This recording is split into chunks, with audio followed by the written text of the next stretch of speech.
Hi, this is Artem and welcome back to KONA.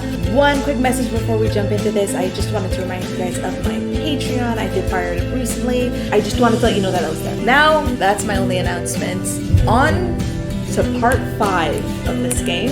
So last time we managed to put together the snowmobile, and that's pretty much it. For whatever reason, the game did not save during my last thing. I guess I gotta wait until the save comes up. But yeah, it didn't show up. So let's go. Yeah, it didn't show up. And I think I quit without the save. But last time in part 4, I gotta concentrate here. This is a lot for me. Last time in part 4, I was successful in getting that save. And I learned that when it comes to the snowmobile, we don't have to necessarily take the snowmobile. We can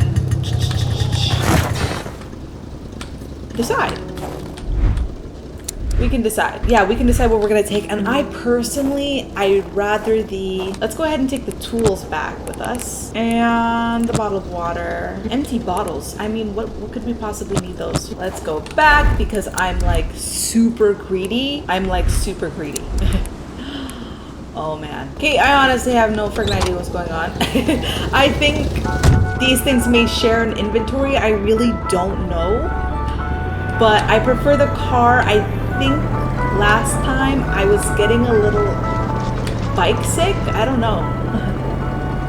But I found it frustrating actually that there were parts of the land that we couldn't go through, but ones that I felt that I could get lost in. I found that quite annoying. Okay, can I drive with this? I can. Barely. We're gonna head somewhere new. I'm gonna get back on the main road and I'm gonna go to the other side because I know that I haven't been there yet. So... The murder weapon. What was that doing there, Carl wondered. Hamilton must have been determined to keep some information secret to post this key. Shame he got unlucky. Everything made sense now. Poor Hamilton's denunciation was interrupted, and he figured it would be best to lock everything up and send the key to his correspondent, who would receive the box later on. Clever, but not enough. That's what happens to ordinary people playing spy.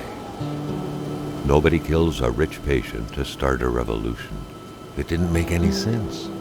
He had to dig deeper still to understand. Luckily, that was Carl Faubert's specialty. A couple moments in there, I wasn't sure when it was going to stop talking. But let's read this letter from Hamilton. It is as a citizen of Her Majesty and the free economic chambers of the world that I must address what follows to the proper authorities. The worst is happening at this very moment. I cannot write at length, but I am requesting immediate help from my country. I believe the free world is in grave danger. A member of my community, the honorable, and then that's it. So basically what happened was I was coming back to find something else to do. The milkman had to drive by every week to fill the bottle.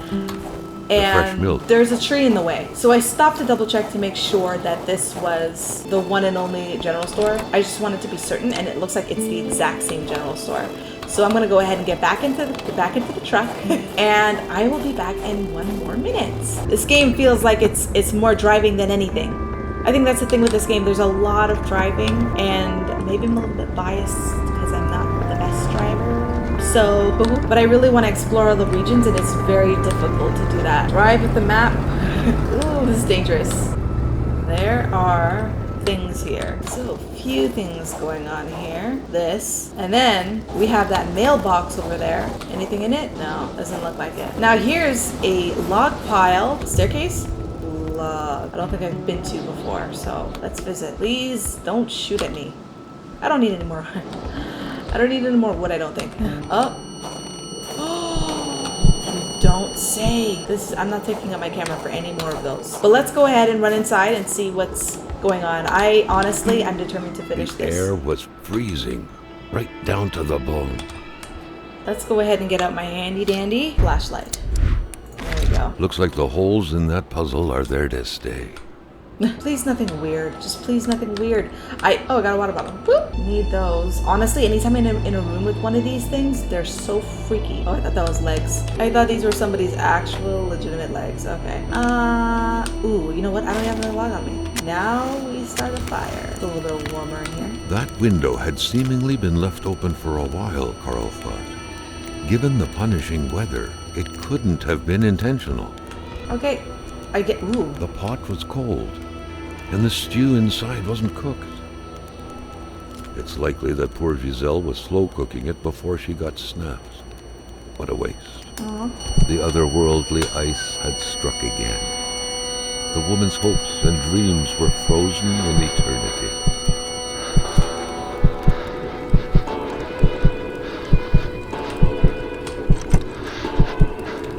Okay. Something was hidden under the stairs. It is so scary up here. Oh, here we go. The man Ooh. grabbed his rifle. Carl felt a sense of dread in him. Gotta go back downstairs, I bet. The storytelling is awesome, but I get confused sometimes. Okay, what was here? Perhaps their spousal relationship had been cooling down lately.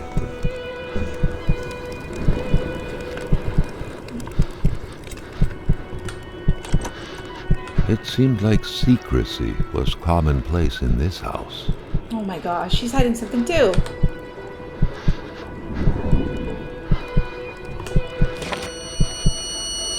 The vision's veil was lifted, and he was back to reality. A reality in which Giselle, Jill's loving spouse, was motionless, frozen in ice. Okay, Giselle's diary, page 1. September. Mother once told me when I first met Jill that I hadn't picked the brightest bulb of the lot, and as the years fly by, I'm seeing the truth of her words.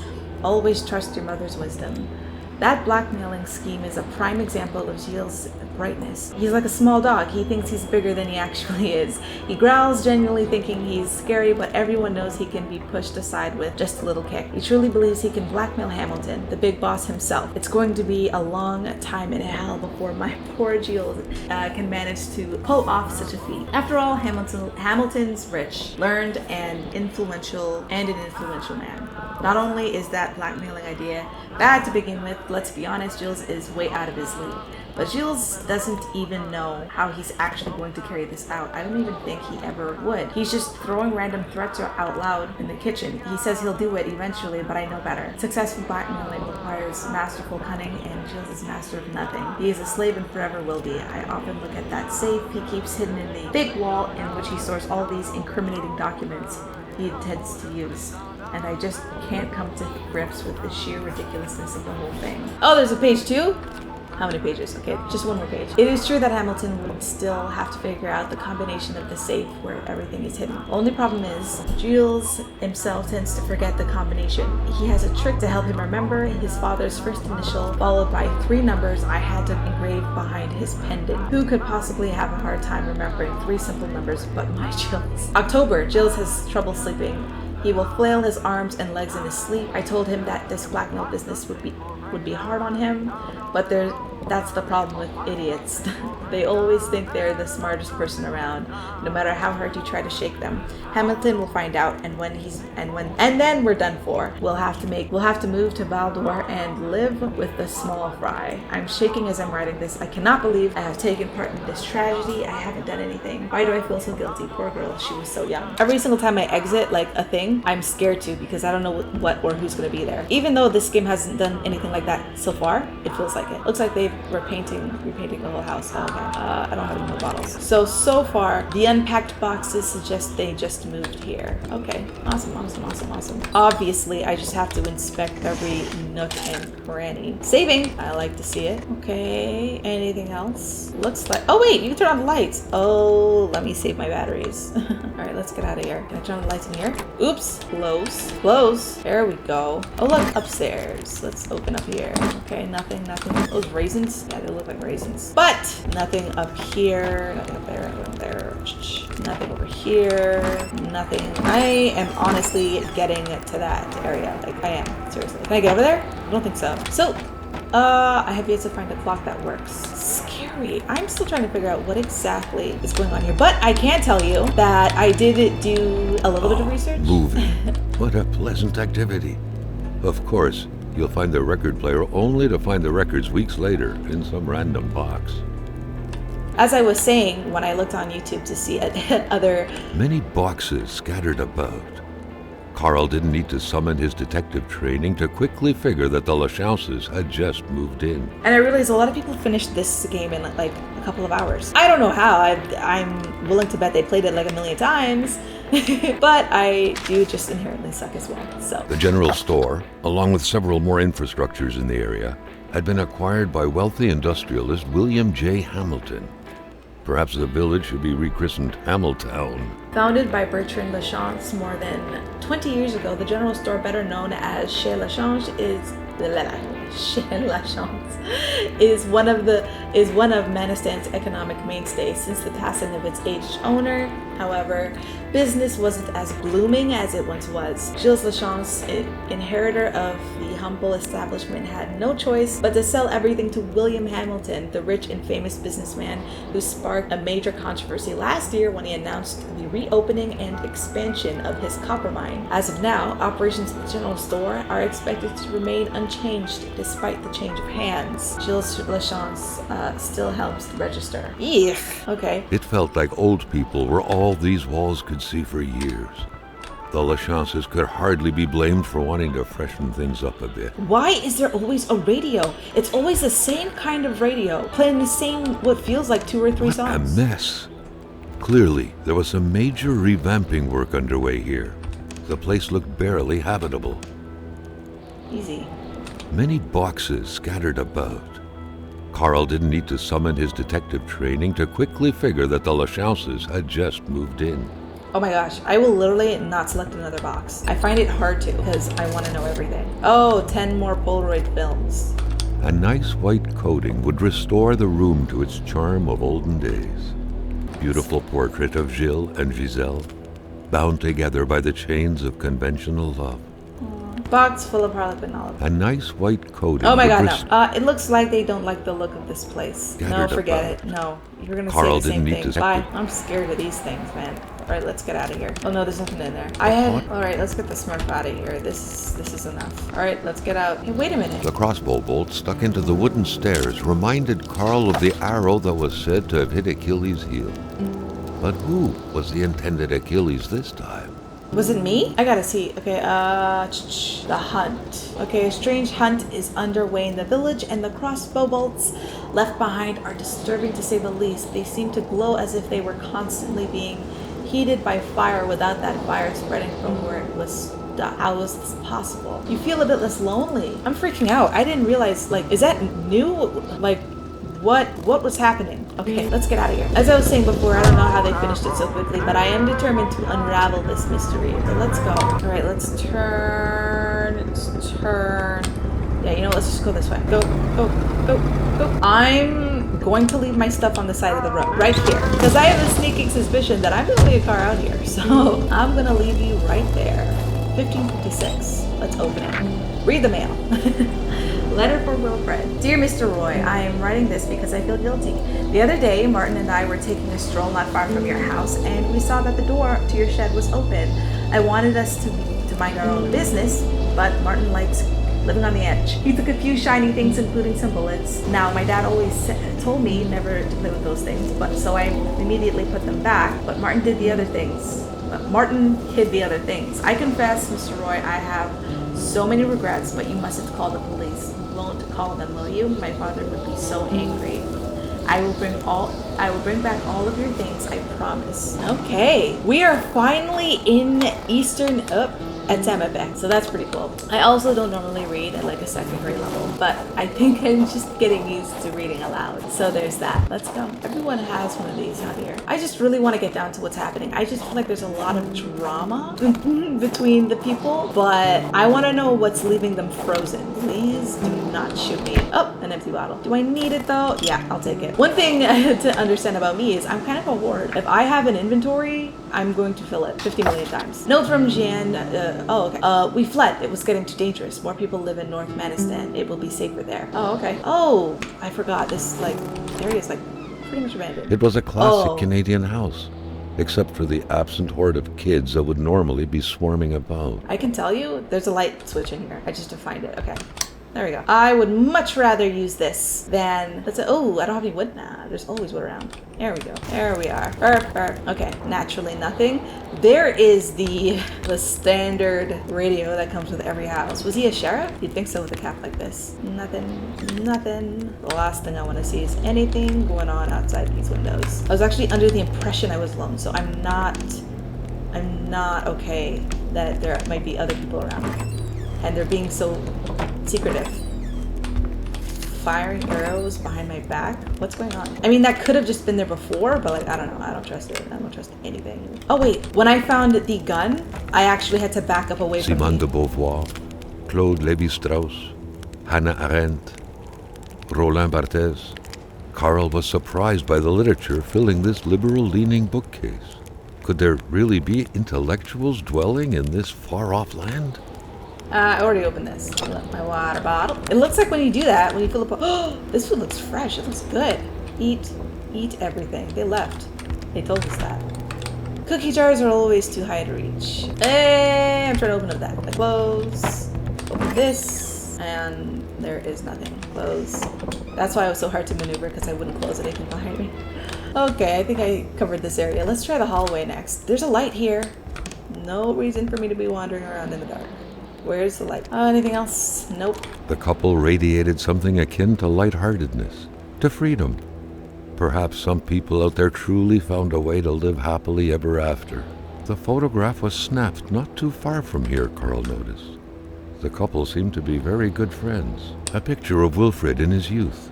Carl figured right away that the man must have been some kind of wildlife officer. I kind of said something along those lines, right? Right. Close. Doors close. Aw. Oh. And open. Nothing. Where's the light? There we go. Ridiculous. Hey, what's this? Hey, more guns. Actually, I think I actually have a gun now. Equipment. Yeah, I do. Okay. I do have that. Let's put that away. Because I've been feeling nervous lately. Nothing. Obviously. Okay, the fantasy, page 3. The first time he met Beatrice, however, she unexpectedly revealed her troubled origins to Matthew.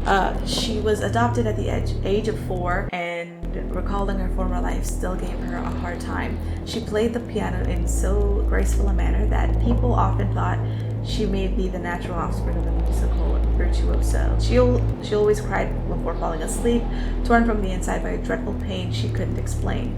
She confided to him so profoundly that Matthew couldn't get enough, coming back every night to learn every single thing of what would come out of that delicate mouth after pulling one last breath out of it. Every night he reflected on what the death of Beatrice would mean in terms of losses to humanity's common heritage, be it the sound of her sobbing or of her piano melodies, the compulsive tapping of her long index finger on her temple when she harbored dark thoughts, or any other little thing. It didn't matter. Everything would indiscriminately vanish. Everything. All these thoughts made for some blissful slumbers indeed.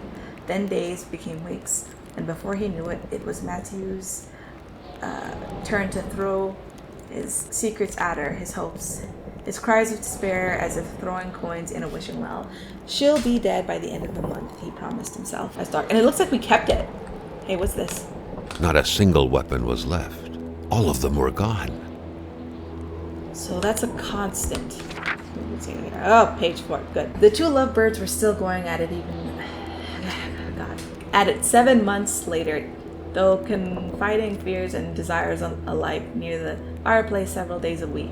The populace took notice, and wounding words eventually found their way to Matthew's ear, prompting him to take action to prove his gentlemanship. He had to ask Beatrice's hand in marriage. He would have more than enough time to kill her later. Today, when Matthew stares at the motionless ceiling, just like he did 20 years ago, he still wonders what he would be removing from existence by slitting Beatrice's throat, what he would be depriving his children of, Then, as if soothed by his fantasy, he gently drifts off, smiling the night away. Once again, we're keeping that one. Okay, a case of vandalism. Cold mystery. Wow. I kind of honestly a little bit forgot. A little bit forgot about the journal.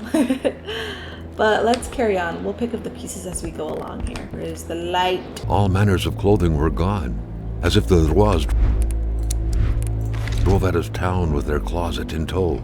I regret reading a little bit of that. But it looks like this is it. Looks like this is it. Let's go ahead and explore around the back end here and see if we find anything of interest. Doesn't look like it. Looks like there's a dog over there though, so we are gonna get our handy dandy bullets here. And let's just double check the map really quick just to make sure that we're in a region that is new still. And oh, get the gun out. Let's go. I don't know what this thing is, but it's gonna get it. It's a wolf, no doubt. I'd like to go by without having to kill them, but these guys, they're not your friends. They're gonna... Carl never thought he would be dancing with the wolves. Reach object. Yeah, I'm obsessed that I missed that one, but I'm glad that it ran off. Oh, we are in southern ATAMIPEK. Oh, back in eastern. Alright, let's go ahead and see what's in this area. The wolves have been making their rounds. Anybody there to shoot me? I have an axe, thanks. Okay, I don't want to get too lost in the wilderness here, so let's go inside this room. Game, I don't like it. I always feel like something or someone is behind me. I always feel like I'm being watched. Especially since I'm not 100% clear why people cleared out. Hey, magnet. More Polaroid film. Thank goodness. I was worried I was running out. Anything else? I don't need another hammer. All right, let's see if this magnet's enough to pull whatever that is out of the ground. Okay, let's go ahead and have a look at the map. Look at the map. Where are we? Some sort of campsite. Maybe we head to the Manisan South. I don't know. Get out my handy dandy gun here. And let's see if we can make it there this way. I feel like we can't. I feel like our best bet is to drive. So I am gonna have to wrap it up right here. Just because it's been quite the recording already, but we did learn a lot this episode, thankfully. Look at the way these trees look, actually. Weird. Anyways, yeah, I am gonna have to wrap it up right here. So we went to a couple of people's houses and we learned more about the people who own the general store, or how they used to own the general store. We know what happened to Hamilton and what the plan was there. And we're learning more about the people of this region and what was going on. See, I'm running in the wrong direction. Let me just get back to the car at least. Let me just get back to the car at least. See, I don't like running out here. It's just too lonesome and bare. It's hard to say if I feel any closer to where we, to what's going on. But as I've said I'm saying for the third time now, I am gonna have to wrap it up right here. We definitely discovered a lot, and we're definitely getting closer towards the end of this as we discover more houses and see what's in the area. So thank you so much for watching, especially if you stuck it out to this point. Like, subscribe. Don't forget to check the links for links in the description, and I'll see you in part 6.